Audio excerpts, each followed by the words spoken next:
सरकार के पूर्व मंत्री पशुपति कुमार पारस के नेतृत्व में राष्ट्रीय लोक जनशक्ति पार्टी के किसान इकाई का विस्तार दिल्ली में प्रेस कॉन्फ्रेंस के द्वारा किया गया, जिसमें अलग अलग राज्यों के पार्टी के नेताओं को उनकी अलग अलग जिम्मेदारियां दी गई और कहा गया है कि भारतीय जनता पार्टी यानी कि एनडीए गठबंधन का अगर कोई भी उम्मीदवार किसी स्टेट में खड़ा होता है तो वहां उनके दल के द्वारा पूरी तरह समर्थन किया जाएगा और उन्हें जिताने का कार्य किया जाएगा। उनकी पार्टी एनडीए गठबंधन के साथ है और उनके जीत के लिए हर राज्य में उनकी जिम्मेदारी बढ़ती है।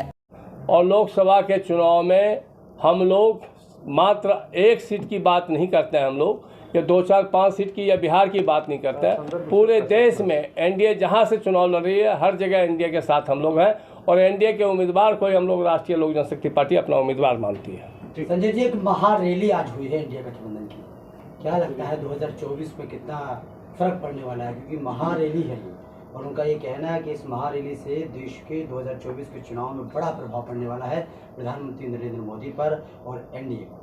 एनडीए की ऐसी बहुत रैलियां हर स्टेट में हो रही है। इनकी महागठबंधन ही महाठगबंधन की रैली है। कौन किसके लिए रैली निकाल रहे हैं? जो एक चोर बोलना नहीं चाहिए, अनपार्लियामेंट्री लैंग्वेज नहीं है बट पार्लियामेंट्री, क्योंकि जेल में जो है एक के साथ एक फ्री, हर कॉलेज के बाहर, स्कूल के बाहर, मस्जिद के बाहर, मंदिर के बाहर जिसने शराब के ठेके खोलने का काम किया, जो आज तक दिल्ली में पिछले 70 साल से नहीं हुआ, इसमें कोई शक नहीं है। शीला जी को माइनस कांग्रेस करके शीला जी ने जितना काम किया उस काम को पूरा इसने शराब के ठेकों में बांट दिया। तो जिसने ये काम किया उसके लिए अगर ये लोग रैली निकाल रहे हैं तो उस रैली को आप खुद देख सकते हैं, दिल्ली की जनता भी और देश की जनता देख रहे हैं इन सब चीज़ों से। और ये ऑनरेबल सुप्रीम कोर्ट के आर्डर, ये हर वक्त कहते हैं बीजेपी ने बंद किया। बीजेपी क्यों बंद करेगी? हाई कोर्ट है, सुप्रीम कोर्ट है, कॉन्स्टिट्यूशन है हमारा कंट्री का।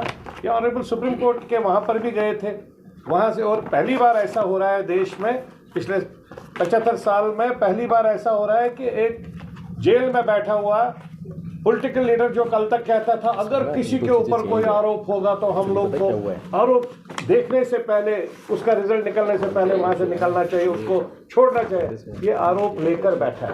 100 करोड़ से प्लस पैसा लेकर बैठा है और गवर्नमेंट नहीं छोड़ रहा है। चीफ मिनिस्टर से साइड में नहीं आ रहा है, लालू जी की तरह अपनी बीवी को नहीं आगे ला रहा है। जेल से सरकार चलाने की बात कर रहे हैं। जेल से कितनी बार सरकार चलाएगा? देश इसको बाहर करेगी, पर्टिकुलरली दिल्ली प्रदेश में। दिल्ली में सब लोग इंटेलेक्चुअल है, सब लोग पढ़े लिखे हैं और पूरा देश दिल्ली में रहता है। ये मेट्रोपॉलिटन सिटीज़ है, चाहे दिल्ली, मद्रास, कलकत्ता, बॉम्बे है, इसमें पूरा देश रहता है, हर स्टेट का साथी रहता है। दिल्ली में पार्लियामेंट है, दिल्ली में लोकसभा जो भी पूरे देश से 543 एमपी आते हैं तो वो दिल्ली में बैठते हैं, इसलिए दिल्ली को सब पता है, दिल्ली में सब समझते हैं लोग। सर, जो भ्रष्टाचारियों को बताता था, उजागर करते थे, वही आज उनकी रिहाई के लिए रैली कर रहे हैं। तो जिस कांग्रेस को भ्रष्टाचारी बताते थे केजरीवाल सरकार बनाए, उन्हीं को आज 5,000 पन्ने लेकर ये आता था बाहर, ये शीला दीक्षित का पेपर है, ये उसका पेपर है, इसको जेल बनाएंगे। किसको बना रहा है जेल? तो खुद सबसे बड़ा करप्ट तो ये निकला। कम से कम आज तक जो भी करप्शन हो गया है, किसी ने भी देश के युवा के साथ, देश के यूथ और नौजवान के साथ करप्शन नहीं किया। इसने जो करप्शन की, इसने ड्रग देने का काम किया। पंजाब में चला गया, वहाँ का ड्रग माफिया को ख़त्म करूँगा, 10 टाइम्स ड्रग बढ़ा, मिलिटेंसी क्रिएट हो गई पंजाब में, अलगावादियों के साथ है बैठा। डॉक्टर विश्वास राव ने क्या बोला जब हम ये इनकी मीटिंग चल रही थी? हमने उस मीटिंग में जब उसको देखा कि खालिस्तानी, मैंने कहा ये क्या बोलता है, आज प्रधानमंत्री के लिए लड़ेंगे, कल सीएम के लिए लड़ेंगे, कल पीएम के लिए लड़ेंगे, इसकी बात छोड़ दो, जो आता है वो आने दो। तो ये सब चीज़ नहीं है देश में। ये जो छोटा भगवान है ना, छोटा भगवान, ये छोटा भगवान सबकी औकात बताता है। तो इस छोटे भगवान ने सब आज सब पढ़े लिखे हैं, है ना, सब पढ़े लिखे। हमारे स्वर्गवासी नेता माननीय रामविलास पासवान साहब ने ये जो छोटा भगवान उस वक्त दिया जब हमारे को यहाँ इसकी 31 रुपये आउटगोइंग की, इनकमिंग 15 रुपये रही थी। पासवान साहब ने 2 रुपये 35 पैसे आउटगोइंग की, इनकमिंग फ्री की। जब मंत्रालय भी उस वक्त उनको छोड़ना पड़ा, लेकिन ये छोटा भगवान पूरे देश को जो दे दिया ना, भगवान तो भगवान ही है, उससे ऊपर कुछ भी नहीं है, लेकिन भगवान के रूप में जिसको हम लोग कहते हैं कि उन्होंने अपने हाथ में दिया। गूगल बाबा को खोलो, सबकी औकात बताता है। संजय जी, डॉक्टर फारूक साहब जो वहाँ पर है, 140 करोड़ का फ्रॉड है जेकेसीए का, जम्मू कश्मीर क्रिकेट एसोसिएशन का, वो क्या बताएगा?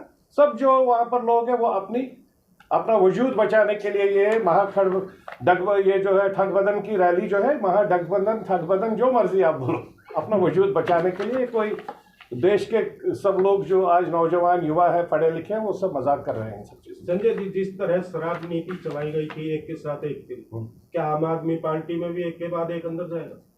अब एक के बाद एक अंदर तो जा ही रहे, वो ऑनरेबल सुप्रीम कोर्ट के माध्यम से जो आ रहा है, कोर्ट में केस चल रहा है, प्रैक्टिकल शेप पे सब जुडिशियस है, we should not discuss this thing, but still then being an political activist, political part of the party, we are forced to speak on that, otherwise ये case सब judicious है, let the honourable court should decide whatever will the final decision, everybody will accept that.